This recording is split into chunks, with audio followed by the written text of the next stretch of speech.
Hello guys, hello family, hello friends. This is Dr. T and welcome to Clinical Medicine with Dr. T. So guys, in this video, I want to talk about crush injuries. The plan is to talk about rhabdomyolysis. So yeah, the reason why I decided to do this topic is because currently, since I came to this hospital, I've been running a surgical ward, male surgical ward, and crush injuries are very common in my ward. I think at any given point I have one or two patients in the ward. So yeah, let me just share with you guys about rhabdomyolysis. So crush injuries are the types of injuries that they are crushing in nature. So there's so these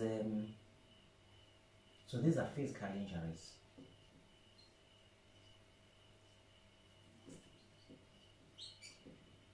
And they are due to an external force that has been exerted on that particular part of the body. What they do, they cause tissue damage.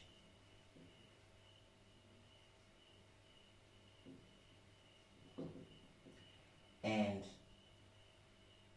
the number one tissue that gets the wrong end of the stick, or that gets damaged more than any other tissues, is the muscles.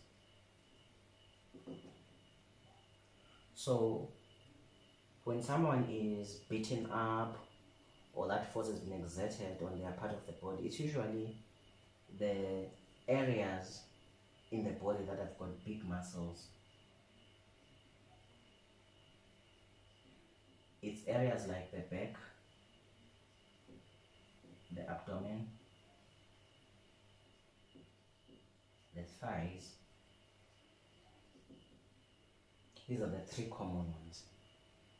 I'm not saying, let me just say plus other, but the most common ones are these ones. So this person has been, so this external force has been exerted on these parts of the body so bad that the muscles that are underlying there, they get damaged.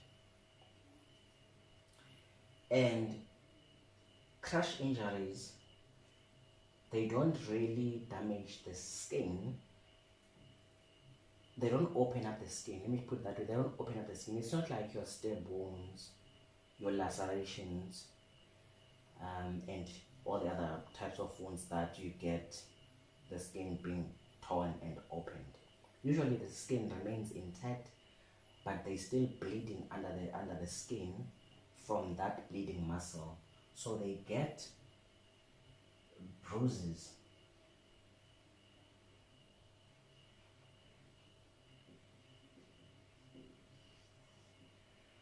They get bruises, right? So people that usually get is where I'm working, the common mode or mechanism or manner in which my patients get their crush injuries, the number one cause is assault. South Africa is a very violent country, so it's assault, and it's usually a mob. People call it mob justice, some call it mob injustice, I don't know, but yeah. So it's usually someone has been beaten up by a group of people. You can also get crush injuries from MVAs, motor vehicle accident, whereby the person has been trapped or is trapped. Someone who have a wall fall on them, wall collapse, someone who was around maybe a place where they were blasting, and then they got the effects of that. Blasting, bombs, and etc. So like I said, who I'm working, this is the number one, assault. So should buy markers, guys. So what happens is that you have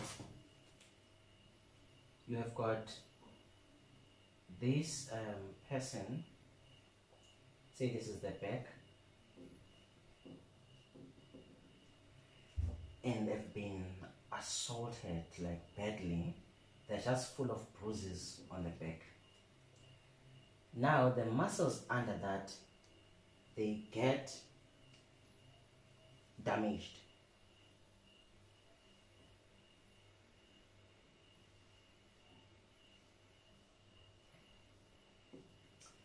That's the muscle that has been badly damaged. That muscle is gonna release some of its contents into the blood. Things like myoglobin, which is the pigment protein of the muscles, and also potassium will be released. Actually, let me just say electrolytes, mainly potassium, magnesium, and phosphates. Enzymes, they also get released from those muscles, creatine kinase and lactate dehydrogenase.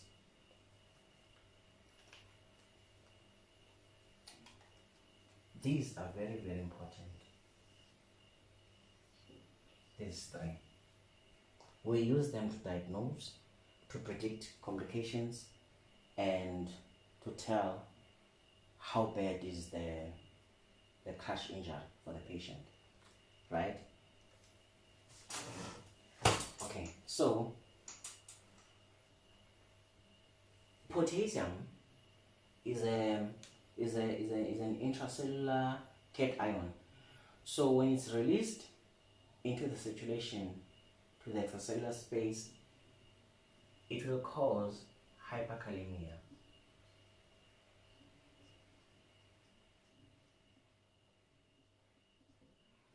Hyperkalemia is a potassium of more than 5.5. Some labs will say 3.5 to 5.5. Some people will say their cutoff is 5. So it just depends where you are. But when it gets to around 7, that's where we really have to be worried and try and shift the patient. So when you've got a lot of potassium that is in the blood after a person has been assaulted, think about crash injury and crash syndrome. Okay, what's the difference between crash syndrome and crash injury? Crash injury is when the muscle has been damaged, but there is no content that has been released into the blood, or it's not a lot. There's no, let me say, there's no content that has been released into the blood. So the person did get a beating or they did get injured, but the injuries are not so bad, so much that the muscles started to release those contents into the blood, causing a syndrome. Remember, a syndrome is a group or a collection of signs and symptoms. So the reason why it's called crash syndrome, it becomes crash syndrome when those contents have been released into the circulation and then they start to cause symptoms distant from the muscle. Like now, you've got hyperkalemia that will go and affect the heart. You now start to have ECG changes, you start to have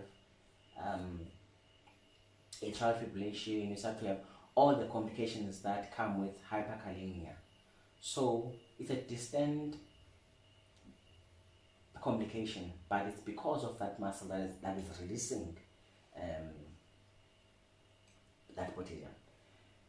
Now you get kidney injury, and then you start having anuria, oliguria, kidney failure. So the patient starts having now symptoms of kidney failure. So that's when now it becomes a syndrome. It's when the contents that have been released, they go and cause symptoms, they cause damage on distant organs. As long as you have a crush injury, but there is no contents that have been released into the blood, it remains a crush injury, not a crush syndrome, right? Crush syndrome and rhabdomyolysis is one and the same thing.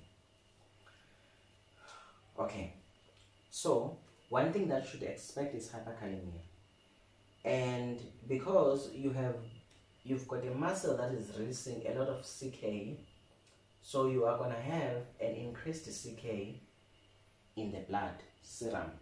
So many labs, they are normally around 175, some 285. Let's just say anything above 300 is abnormal.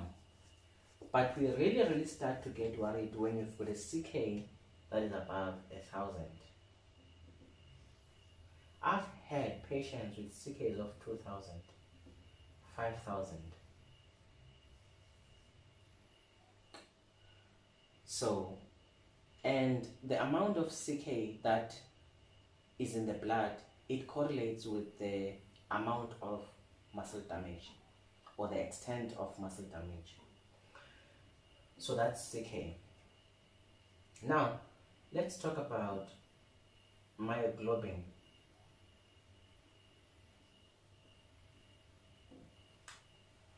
Myoglobin is a pigment protein, right? So myoglobin, some of it will be metabolized, and then its metabolites will now go to the kidney and damage the kidney. Some of them will not, because it's the body is overwhelmed with the myoglobin, it's too much. So some of it will not really be metabolized, so it's gonna get to the kidney as it is. So this myoglobin, when it gets to the kidney, so this is how you get kidney damage from crash injuries or from crash syndrome. So that myoglobin goes to the kidneys and enter the nephron via the afferent arteriole, right? So there are different ways in which myoglobin causes kidney damage. There is direct and indirect.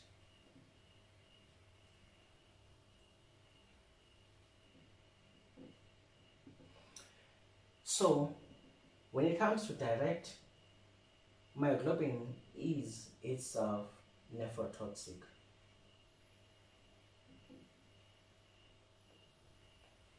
Number one.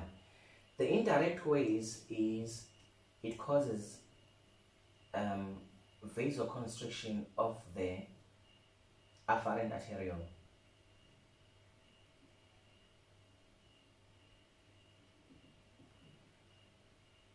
So if the afferent arteriole is constricted, basically you are just denying the nephron blood flow.